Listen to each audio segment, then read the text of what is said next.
صبر ہمارے لیے رحمت کیوں ہے؟ اگر ہمیں صبر کی پریکٹس ہو جائے اور ہم صبر کرنا سیکھ جائیں تو رحمت کس طرح سے ہے کہ یہ ہمارے اپنے لیے ہی بہتر ہے کہ اگر ہم نے صبر نہیں کیا اس انٹینس سچویشن میں کہ جب ایموشنل ڈیمیج ہوا ہے، اگر اس وقت صبر نہیں کیا تو عین ممکن ہے کہ ہمارا اپنا ہی کوئی بہت بڑا نقصان ہو جائے۔ کتنے لوگ ہوتے ہیں جو جب بڑا حادثہ پیش آتا ہے تو کیا سنتے ہیں؟ بھئی حادثہ پیش آیا، اس کو ہارٹ اٹیک ہوا اور وہ بندہ ہی فارغ ہو گیا۔ اور یہ سب جو صحابہ کو مار پڑ رہی ہے اور ان کو جو اذیت دی جا رہی ہے، ان کو فزیکل ٹارچر دیا جا رہا ہے، ان کو ایموشنل ٹارچر دیا جا رہا ہے، ان کے فائنینشیل لاسز ہو رہے ہیں، ان کے ساتھ سوشل بائیکاٹ ہو رہا ہے، یہ سب کس وجہ سے ہو رہا تھا؟ وہ اس وجہ سے ہو رہا تھا کیونکہ انہوں نے شرک کو چھوڑ کر ایک اللہ کی عبادت کرنا شروع کر دی تھی۔ انہوں نے نبی کریم صلی اللہ علیہ وسلم کی اطاعت اور اتباع کرنا شروع کر دی تھی۔ اس وجہ سے ان کو وہ ساری مصیبتیں جھیلنی پڑ رہی تھیں۔ انسان جو ہے مشکل میں اور مصیبت میں ہو تو ہر وقت بس صبر کر کے بیٹھا رہے۔ کوئی شخص آپ کو مارے جا رہا ہے اور آپ بس چپ کر کے بیٹھے رہے، ساری زندگی مار کھاتے رہیں۔ کوئی شخص آپ کو ایموشنل ٹارچر دے رہا ہے اور وہ ساری زندگی آپ کو ایموشنل ٹارچر دیتا رہے اور آپ صبر کرتے رہیں۔ کوئی شخص آپ کو فائنینشیل لاس دیے جا رہا ہے اور آپ ساری زندگی صبر کرتے رہیں۔ نہیں، ایسا نہیں ہے۔ صبر صرف اس وقت تک ہے جب تک آپ اس مشکل سے نکل نہیں جاتے۔ لیکن اگر معاملہ تمہاری بیسک کور ویلیوز کے اوپر آ جاتا ہے، تمہارے بنیادی حقوق کے اوپر آ جاتا ہے، وہاں پر اگر کوئی ڈاکہ ڈالتا ہے اور وہاں پہ اگر تمہیں کوئی اس سے محروم کرتا ہے تو اس پہ تم نے صبر نہیں کرنا اور اپنے آپ کو وہاں سے نکالنا ہے۔ ایسی سچویشنز کے اندر کیا ہوتا ہے کہ جو ہی کوئی حادثہ پیش آتا ہے، کوئی بڑا حادثہ پیش آتا ہے، چھوٹے چھوٹے مسائل تو چلیں وہ چلتے رہتے ہیں، لیکن کوئی بڑا حادثہ پیش آتا ہے تو اس میں سب سے پہلے آپ نے کیا ایڈریس کرنا ہوتا ہے؟ اگر انسان ایموشنلی بالکل انسٹیبل ہو گیا تو اس کو کیا کرنا ہے؟ اس کو پہلے ایموشنلی سٹیبل ہونا چاہیے۔ اللہ تعالیٰ کیا فرما رہے ہیں؟ یا ایھا الذین آمنوا استعینوا بالصبر۔ پہلے کیا فرمایا؟ اب جب مصیبت آ گئی، پریشانی آ گئی، کوئی بہت بڑا حادثہ تمہیں اسٹرائک کیا ہے تو اب تم نے شروع میں کیا کرنا ہے؟ صبر کرو، اپنے آپ کو کنٹرول کرو، اپنے جذبات پہ قابو پاؤ، اپنے ایموشنز کو ایک حد سے زیادہ آگے مت جانے دو، اپنے آپ کو ایک حد سے زیادہ نیچے مت گرنے دو۔ You have to control yourself. اللہ تعالیٰ صبر بتا رہے کہ صبر کا مطلب کیا ہوتا ہے؟ ضبط کرنا، قابو کرنا، اپنے اوپر جو ہے وہ کنٹرول کرنا۔ کیونکہ اس کا اپوزٹ کیا ہوتا ہے؟ بے صبری کیا ہوتی ہے؟ انسان چیخنا چلانا شروع کر دیتا ہے، واویلا مچانا شروع کر دیتا ہے، کبھی ادھر کمپلین کر رہا ہے، کبھی اس کو کمپلین کر رہا ہے، کبھی اس سے لڑائی کر رہا ہے، کبھی اس سے لڑائی کر رہا ہے، جو سمجھا رہا ہے اس کے اوپر بھی چڑھائی کر رہا ہے، بالکل بے قابو ہو جاتا ہے۔ یہ ایک ایکسٹریم ہے۔ اسی کو ایڈریس کرنا ہے۔ پہلے کیا کرنا ہے؟ جو ہی حادثہ پیش آیا تم نے کیا کرنا ہے؟ صبر کرو، اپنے آپ پہ قابو کرو۔ اور صبر کے بارے میں ایک اور امپورٹنٹ چیز ہم پہلے بھی بات کی ہوئی ہے۔ اللہ کے نبی صلی اللہ علیہ وسلم نے کیا فرمایا کہ صبر جو ہے وہ صدمے کے شروع میں ہی ہے۔ اور یہ بڑا پیارا پوائنٹ ہے سائیکولوجیکلی کہ جو صبر ہم نے کرنا ہوتا ہے نا، کیونکہ انسان کے لیے اللہ نے یہ رحمت کیوں، صبر ہمارے لیے رحمت کیوں ہے؟ اگر ہمیں صبر کی پریکٹس ہو جائے اور ہم صبر کرنا سیکھ جائیں تو رحمت کس طرح سے ہے کہ یہ ہمارے اپنے لیے ہی بہتر ہے کہ اگر ہم نے صبر نہیں کیا اس انٹینس سچویشن میں کہ جب ایموشنل ڈیمیج ہوا ہے، اگر اس وقت صبر نہیں کیا تو عین ممکن ہے کہ ہمارا اپنا ہی کوئی بہت بڑا نقصان ہو جائے۔ کتنے لوگ ہوتے ہیں جو جب بڑا حادثہ پیش آتا ہے تو کیا سنتے ہیں؟ بھئی حادثہ پیش آیا، اس کو ہارٹ اٹیک ہوا اور وہ بندہ ہی فارغ ہو گیا۔ یا کیا ہوتا ہے جی کہ اس کو فالج کا اٹیک ہوا اور وہ اب ساری زندگی کے لیے پیرالائزڈ ہو گیا۔ یا ہارٹ اٹیک ہوا اور ہارٹ اٹیک ہونے کے بعد اس کا میجر آپریشن ہو گیا۔ یہ ساری مصیبتیں کس پہ آ رہی ہیں؟ بندے پہ آ رہی ہیں۔ تو اللہ سبحانہ تعالیٰ جو ہے انسان کو اسی لیے صبر کی پریکٹس کرانا چاہتا ہے کہ جب تمہارے پہ حالات آئیں تو تم پہلے ہی صبر والی چیز کو اتنا زیادہ پریکٹس کر چکے ہو کہ اب تم نے اپنے آپ کو ریمائنڈ کرانا ہے کہ میرے اوپر جب یہ حالات آئے ہیں تو مجھے گیو اپ نہیں کرنا، مجھے کولیپس نہیں ہونا، میں نے اپنے آپ کو گرنے نہیں دینا، میں نے کیا کرنا ہے؟ صبر کرنا ہے۔ تو پہلی چیز جو فوکس کیا کرنا ہے وہ صبر کرنا ہے۔ اور اللہ کے نبی صلی اللہ علیہ وسلم کی سیرت ہمیں جو عطا کی، اللہ سبحانہ تعالیٰ نے جو نبی کریم صلی اللہ علیہ وسلم کو جو ہے وہ ہمارے لیے آئیڈیل بنا کر بھیجا، تو اللہ سبحانہ تعالیٰ نے تمام سچویشن سے گزار کے ہمیں پھر پریکٹیکل ڈیمونسٹریشن بھی دی کہ دیکھو ایسے کرنا ہے صبر. ورنہ کئی دفعہ ہوتا ہے نا کہ آپ جب بک پڑھ رہے ہوتے ہیں تو بک پڑھتے پڑھتے آپ اپنے اندازے سے کچھ چیزیں امیجن کرنے لگ جاتے ہیں. اچھا یہ لکھا ہوا ہے تو ہو سکتا ہے یہ ایسا ہوگا, تو ہر انسان اپنے اپنے طریقے سے امیجن کرے گا. لیکن اللہ کی ایک اور رحمت کیا ہے, اللہ سبحانہ تعالیٰ نے ہمیں قرآن دیا, اور پھر اس قرآن میں جتنے احکامات آئے, جتنی ٹپس آئیں اچھی زندگی گزارنے کے لیے, جو چیزیں اللہ نے بتائیں, اور دنیا اور آخرت کی کامیابی کے لیے جو کرائٹیریاز اللہ نے بتائے, ان سب چیزوں کو اللہ تعالیٰ نے ہمیں پریکٹیکلی ڈیمانسٹریٹ کرا کے بھی دکھایا کہ یہ تم نے اس طرح کرنا ہے, یہ دیکھو تمہارے نبی صلی اللہ علیہ وسلم کس طریقے سے اس سچویشن میں کرتے تھے, تم نے بھی ایسے ہی کرنا ہے.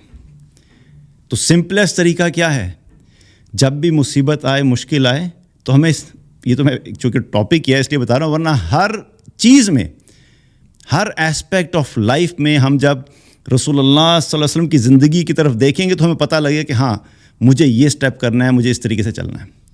اب ہم رسول اللہ صلی اللہ علیہ وسلم کی زندگی کو اگر دیکھیں تو جب آپ پر مصیبتیں آئیں, مکی دور کو اسپیسیفکلی اگر ہم دیکھ لیں تو کیا ہے, ہمیں مکی دور میں تو صرف صبر ہی صبر نظر آتا ہے. مکی دور میں تو ہمیں صرف صبر ہی صبر نظر آتا ہے. رسول اللہ صلی اللہ علیہ وسلم نے تبلیغ کرنا شروع کی, تب کفار کی طرف سے جو ہے وہ آپ کے اوپر اٹیک ہونا شروع ہو گیا. آپ کو ہر طریقے سے انہوں نے ڈیمیج کیا. ایموشنل ڈیمیج کیسے کیا, آپ کو ایموشنل ٹارچر کیسے دیتے تھے کہ آپ صلی اللہ علیہ وسلم کی جو عزت اور مقام بنا ہوا تھا نبوت سے پہلے, جو تبلیغ کا کام کرنے سے پہلے جو آپ کا ایک مقام تھا, سارے بڑی عزت دیتے تھے. یہ صادق ہیں, یہ امین ہیں, یہ بڑے اچھے اخلاق والے ہیں, اپنے فیصلے ان سے کروایا کرتے تھے, اپنے معاملات نبی کریم صلی اللہ علیہ وسلم سے ڈسکس کیا کرتے تھے. اتنا جس شخص کو اتنی عزت اور اتنا مقام ملا ہوا ہو پوری سوسائٹی میں, اور اس چیز کو جو انجوائے کرتا ہو کہ بھائی اتنا اعلیٰ مقام ہے, اچانک ہی وہی لوگ سارے کے سارے پھر جائیں, موسٹ آف دیم, اور وہی لوگ کہنے لگ جائیں نہیں بھی یہ تو شاعر ہے, یہ تو کاہن ہے, یہ تو مجنون ہے. تو یہ ساری باتیں سننا کیا ہے, یہ کوئی آسان کام تھوڑا ہی ہے. تو یہ ایموشنلی جو ہے رسول اللہ صلی اللہ علیہ وسلم کو بڑا کیا ہوتا تھا, یہ ڈیمیج کرتی تھی, اور آپ کو بڑی تکلیف بھی ہوتی تھی. لیکن آپ نے کیا کیا, آپ نے ان سے جھگڑا نہیں کیا, آپ نے صبر کیا, کیونکہ وہ وقت صبر کرنے کا تھا. ابھی میں آگے جا کے بات کروں کہ صبر کب ختم ہوگا, لیکن وہ وقت چونکہ کیا تھا, صبر کا تھا. اللہ کے نبی صلی اللہ علیہ وسلم چاہے وہ بیت اللہ میں نماز پڑھ رہے ہیں, اور نماز پڑھتے ہوئے آپ سجدے میں گئے, تو وہاں کے جو ظالم کفار مکہ تھے انہوں نے کیا کیا, اونٹ کی اوجڑی لا کر نبی کریم صلی اللہ علیہ وسلم کے اوپر رکھ دی. اور اتنی بڑی اور اتنی ہیوی ہوتی ہے کہ جب وہ رکھی تو آپ اٹھ نہیں سکے, اور وہ بدبخت جو کھڑے تھے وہاں پر ہنسنے لگ گئے, مذاق اڑانے لگ گئے.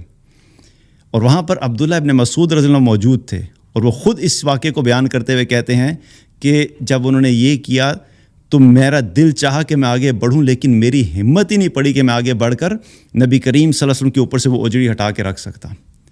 اور پھر حضرت فاطمہ رضی اللہ عنہا آئیں, انہوں نے آ کر وہ اوجڑی ہٹائی, اور پھر ان کو کفار مکہ جو ان کو برا بھلا کہا. تو کیا پتہ لگ رہا ہے, لیکن آپ صلی اللہ علیہ وسلم نے وہاں پر بھی اٹھنے کے بعد جو ہے وہ بد دعا کی. بائی دا وے آپ کو پتہ ہونا چاہیے, آپ نے کچھ جگہوں پہ بڑی دل سے آپ کے بد دعا نکلی, لیکن آپ نے وہاں پہ ریٹیلیٹ نہیں کیا. آپ نے ان کے ساتھ لڑائی جھگڑا کرنا, وہ وقت کیا تھا, صبر کرنے کا وقت تھا. آپ نے صبر کیا, اور یہی چیز صحابہ کا بھی معاملہ تھا. ابو بکر رضی اللہ عنہ کو مارا پیٹا گیا, اتنا مارا گیا کہ آپ کا چہرہ جو ہے وہ سوج گیا, لیکن مسلمانوں نے ریٹیلیٹ نہیں کیا.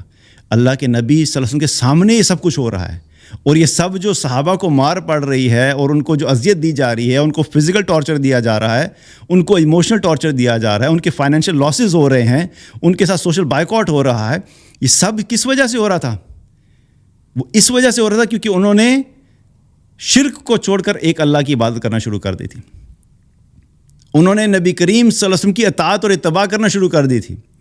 اس وجہ سے ان کو وہ ساری مصیبتیں جھیلنی پڑ رہی تھیں. لیکن کیا ہے, وہ تمام مصیبتیں جھیلیں کیونکہ وہ وقت کیا تھا, صبر کرنے کا وقت تھا.